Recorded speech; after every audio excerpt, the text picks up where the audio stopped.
All right, welcome, ladies and gentlemen. I am Paddo, and we are going to do another deck review today. And you've seen a lot of Songhai from me, so I thought I'd mix it up and hit up with a different kind of style of deck, which is the Ultra Combo Magmar deck. This deck is one of those control-y type decks.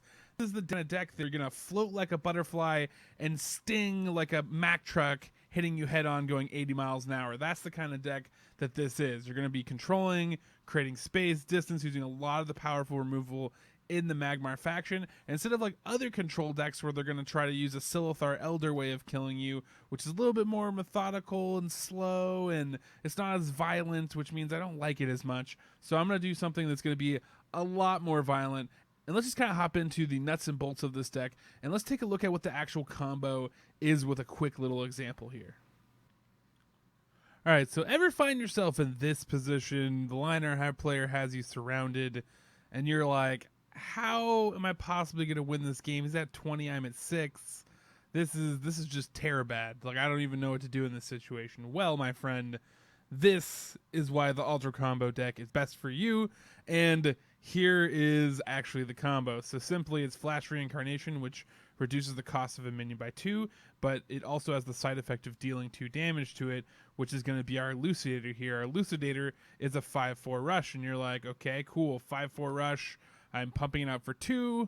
Why am I necessarily doing it at 2? That seems kind of weird, and I'm damaging it. Why would I do that? Well, my friend, we have this other card here called Amplification. Now, what Amplification says, if an enemy is damaged, you get +3 attack. So now we're up to 8 attack with a rush minion that can go in there. But then again, you're like, Paddo, but he has 20 health. 8 damage isn't going to cut it. And that's when we cut over to our good old friend, Fractal Replication, which summons 2 other copies. Now, one thing to note is you have to be above 4 health to pull this combo off, as Elucidator will do 4 damage to you. However, the copies will not do any opening gambits and therefore will not do the extra 4 damage to you. And thus, you can end games very quickly with a simple Flash Reincarnation, follow it with your Elucidator. Now, pay attention to that when you summon your copies, they are going to be around it, so make sure you place it in a place where you have room to place the 2 copies, and they will be able to get to the enemy general. Note the handy-dandy part about it only having 2 health means it will also be able to kill itself on the general and create space for it to finish the combo, which is actually very key sometimes when there's only one sneaky place to get in there. So now we just throw the Amplification on like so, and now we do the Fractal Replication. So we're going to create 2 copies. Boom, boom. This is where usually the sad faces and well plays come out, because if they don't know what's happening to them, then it's about to happen. And we're just going to move our Goon Squad in here. And just like that, we have come back from the brink of defeat. And that is why you want to play the Ultra Combo deck. All right, so now that you see what the combo is, let's go into what the rest of the deck is, because we know we have the combo, but how do we get to 8 cores? Because 8 cores is like the minimum you need for the combo to go off to get you 24 damage. Now, you can do more than that. The more amplifications you have, you can actually get up to like the high 40s of damage. If you have all 3 amplifications, have all the rest of the combo, like you're looking at, a 14 attack from each one, basically coming in there, which is a lot of damage heading their way, and it's 42 damage, so you're probably not going to survive that one, I would guess, just maybe. So otherwise, you normally need to have them down to at least 24 to swing away, provided they don't have any artifacts or anything to protect them. But what gets you there, right?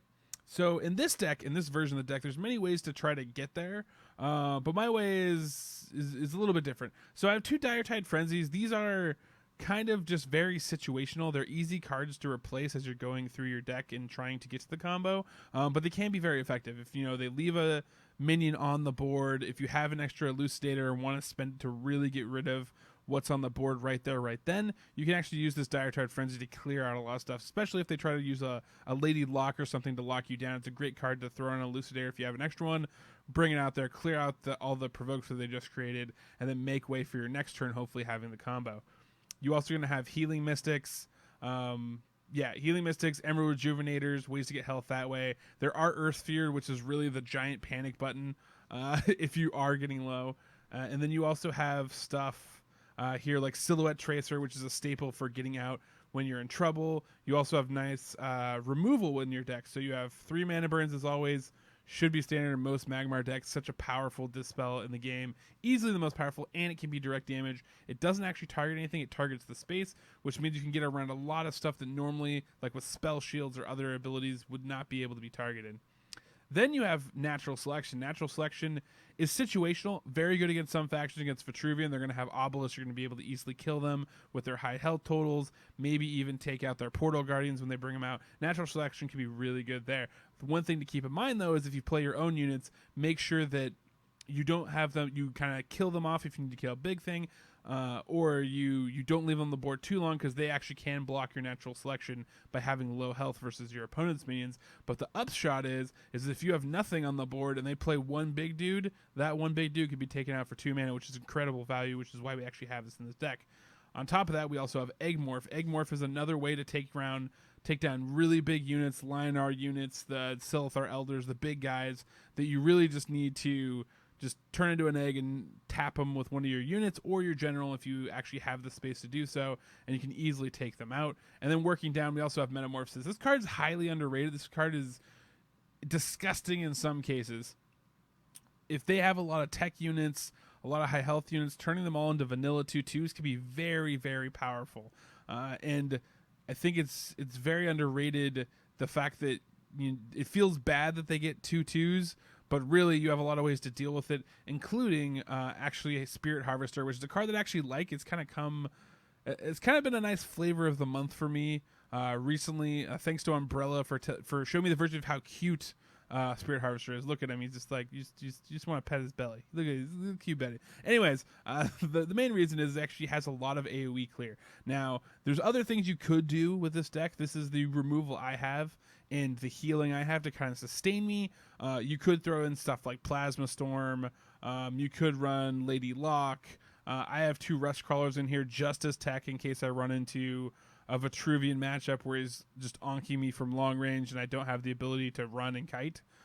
Or if, I run up into a Regalia or something like that. This is just kind of a nice little tech out. And so I have a lot of little tech to just keep me alive. And the main key is the entire time you're digging for your 4 main cards, which again is going to be Flash Reincarnation, Elucidator, which you're going to play out, which is going to amplify with Amplification, and then you're going to follow that finally up with Fractal Replication and go to the face and go for the win. So let's actually take a look at what it looks like when you play it in the game. All right, so let's hop into a game where I'm playing Magmar versus Darth Mustang and his Vitruvian, which, by the way, I want to add him right here because Darth Mustang is the coolest name ever. Unfortunately, I believe he does not accept my invite. Sad Pando. And unfortunately, if Darth Mustang, if you ever see this video, please accept my invite. I just want to be friends. I just want to just talk to the person that came up with the coolest name ever. So anyways, go over, heal your opponents always when you start out, but note that I actually have the Fractal Replication and the Flash Reincarnation. I'm going to hold on to those in my hand. I'm going to build up to the combo as fast as possible. Right now, you see some really good cards. I actually have a Mana Burn and a Natural Selection. That is great in the Vitruvian matchup, as you're going to see here. It's a really easy way to take out Wind Obelisk, so I'm going to be able to easily kill this Wind Obelisk.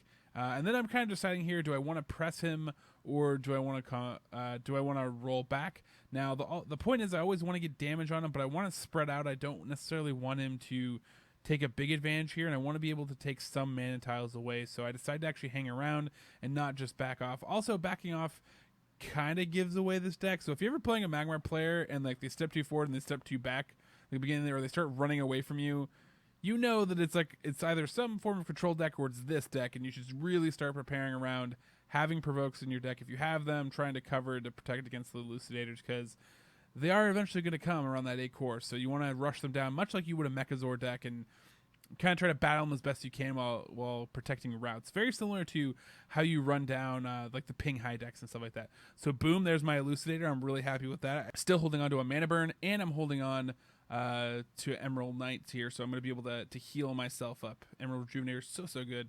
Now, so he runs this nice potent combo, which is Dunecaster onto the Howler, and the Howler actually has protection from spells, but the magic that is Mana Burn says I target tiles, not minions, so I'm going to be able to easily use this to downgrade this minion quite a bit. I'm going to trade out here just to get rid of him and clear his board out and just protect myself. This is kind of the same pace you want to take.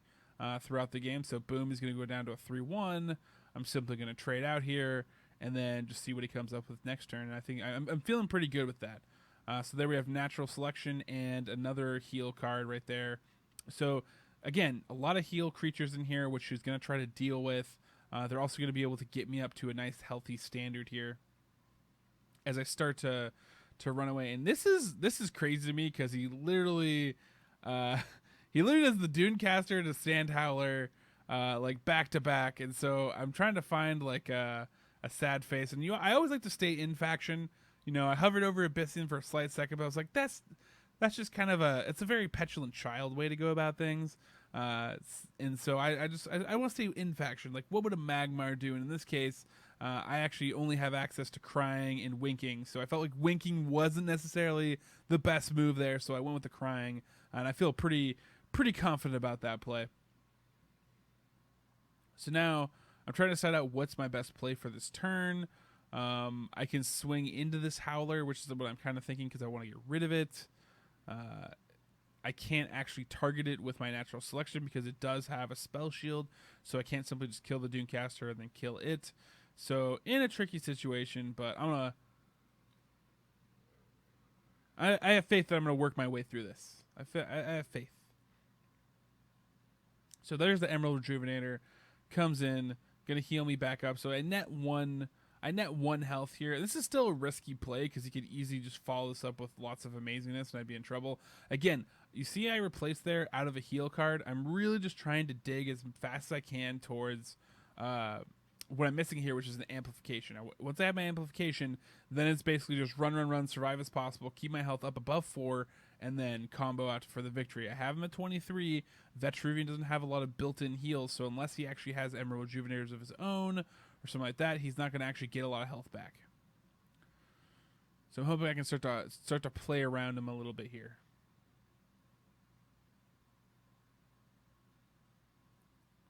But what does he play? Suspense card. Haha, you fell into my trap. Oh, it's a Fireblaze Obelisk. So Fireblaze Obelisk, pretty good. It's going to give him a 6-3. Now he's deciding how he wants to get rid of my Emerald Rejuvenator, I'm guessing, to some extent. He's going to Bone Swarm.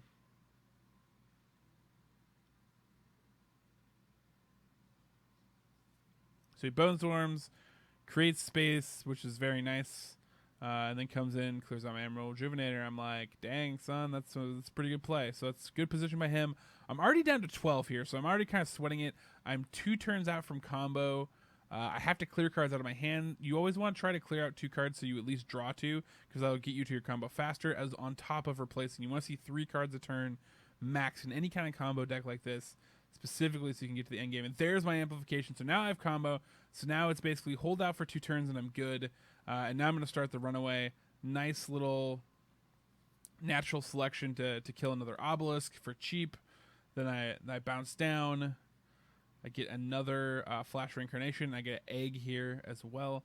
So the egg could be useful. We'll see how it pans out here. Again, I really just have one more turn that I just need to buy time, have him not have provokes to get around him and finish him off here.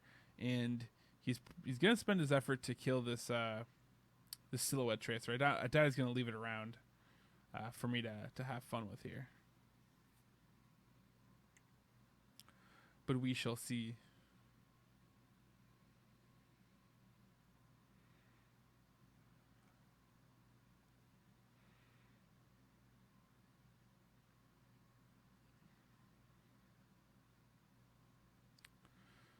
Darth Mustang is really contemplating placing this. So Merkwood Devourer comes out.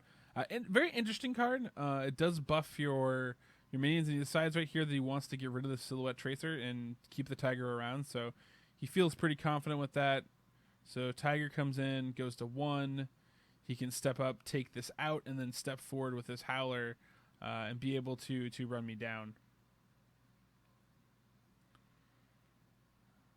So now I need to figure out, okay, how am I gonna, I just need to survive one more turn, and then the other key part is I have to keep 4 health. His Howler has potential to get in on me. If I run up, I also get away from the Merkblood Devourer, so that's where I'm feeling good about that, but I also draw this clutch mana burn, so I'm like, sweet, I got this. All right, so I'm just going to egg the Saber Spine Tiger, Then I'm going to mana burn out this Sand Howler. Easy peasy. Now, the prospects of him dealing 8 damage to me aren't super high. I mean, he's probably, I mean, the worst case scenario is he's probably like artifacting me out, right? And that's probably the only scenario where I'm actually in any sort of trouble.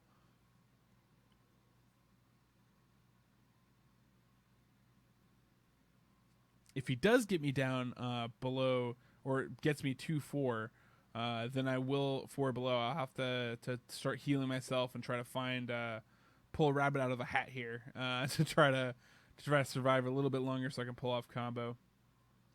But it's really just so once I see the double Orb Weaver and he's buffing them up, I know I'm pretty golden here actually. He's trying to buff up around the Murkblood Devourer. The Murkblood Devourer kind of works in my favor because he's not using it to actually block himself at all in any shape or form. The other thing you have to watch out for too is if he actually does block me in, then sometimes you have to actually use the health to push your way out. And so here he does all these buffs and he's like, all right, I feel great. I have this huge awesome board, and this is where you spring your trap. And if you have the shades, you'd use them right now, but I haven't played Magmar enough to get the shades, so I'm just going to do it old school. So there's a Flash Reincarnation, Elucidator, Amplification, and then there you go. Boom. Fractal Replication, and then we're going to go for 24 damage, and it could have been even more. So if even if I was 25, it would have been lethal because my general could even hit there right there, and boom. There you go. There's Ultra Combo right there. Live in action.